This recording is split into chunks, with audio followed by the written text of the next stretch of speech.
Hi, this is David Sullivan for Chess NYC. Now I'd like to talk about the center and gambits. In chess, we generally try to bring our two pawns to the center of the board to free our pieces. And also, if black pieces come out, we can use that center to move forward and attack black.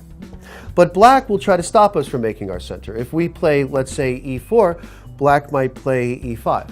And then if we play our other center pawn out right away, pawn to d4, black can take the pawn, white can take back with the queen, but then black will develop a piece attacking the queen, making it waste time by moving again.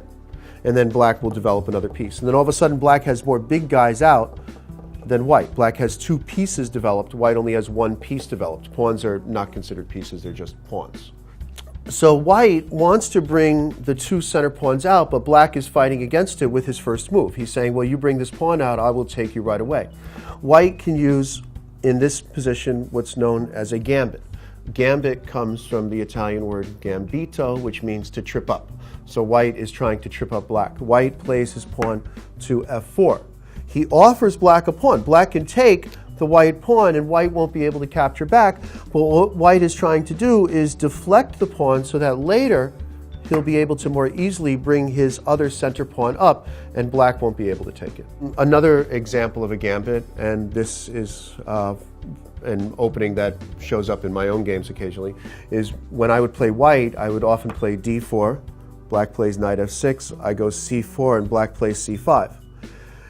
I advance my pawn to d5 and then black plays his pawn to b5. This is known as the Banco gambit.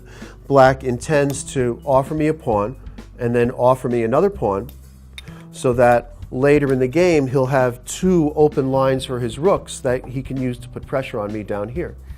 For your entertainment, I will show you what I used to play against this. When they play b5 and then a6, I would actually play my knight to c3, developing a piece.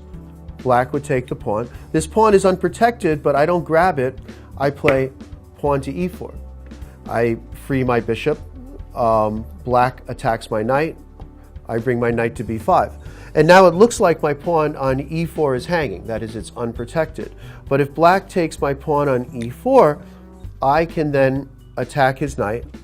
And if his knight runs away, I have knight to d6, checkmate. Smothered mate. So here we have black offering a gambit, white declining the gambit, then white offers black a pawn, and if he takes the pawn, he will get checkmated. These were two examples of gambits to give you a little idea of what we're talking about here. As with any subject in chess, we could talk about this for months, but just remember, gambits are basically, it's a small sacrifice in order to make some sort of gain.